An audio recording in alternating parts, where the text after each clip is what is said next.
Now, before we dive in, I just want to talk a tiny little bit more about raising beads. Specifically, what we are, and of course, what we are not looking for.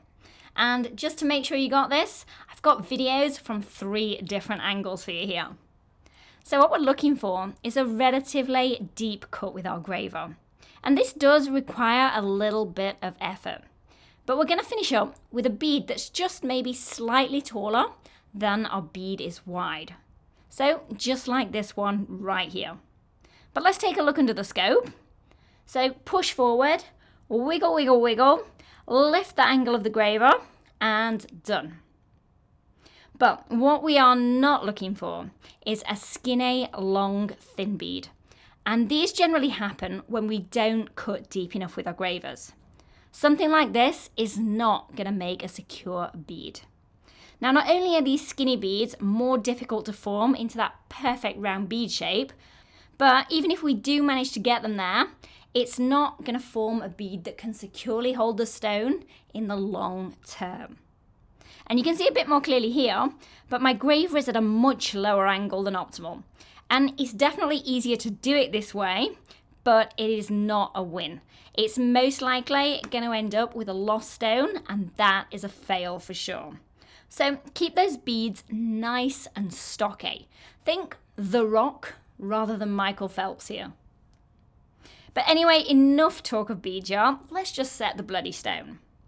So here I've got my rare and stunning 4mm cubic zirconia. And I'm going to set this with my round number 52 graver. So first up, as you probably expected, we're going to cut a seat for the stone. And we're going to do this exactly as we would for flush setting. Public service announcement, don't forget the lube. Now, the good news here is that the fit doesn't have to be quite as perfectly tight as it does for flush setting.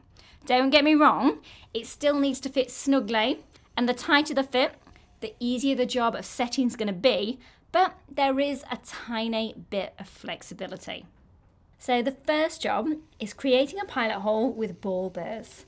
And we're going to get this pilot hole to approximately 3/4 of the diameter of the girdle of our stone.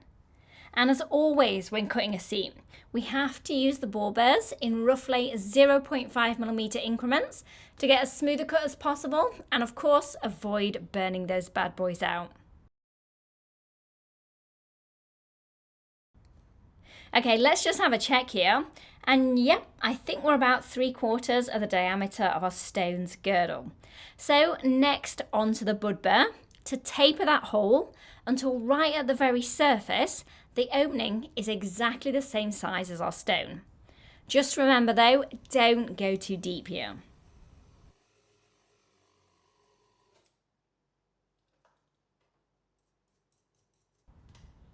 And there we are, the girdle of our stone is almost sitting level with the surface.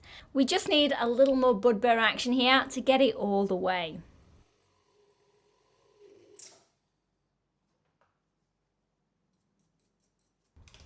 Now next up, of course, is the setting bear.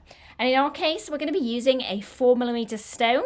Just as with flush setting, we want to use something exactly the same or slightly smaller than our stone. Do not use a bear that is larger than your stone, capiche? And one small thing to note here, when using the setting bear, is just as with flush setting, we don't want to make the setting too deep. Now, it's not that you wouldn't be able to set the stone if you did that, it's going to look a little bit shit. However, the stone can actually sit a little higher here than with flush setting. As I said, there is a fraction more wiggle room with this because it's beads that are going to hold the stone and not the surrounding metal. So this would maybe be a fraction too high for flush setting, but for bead setting, it is absolutely perfect.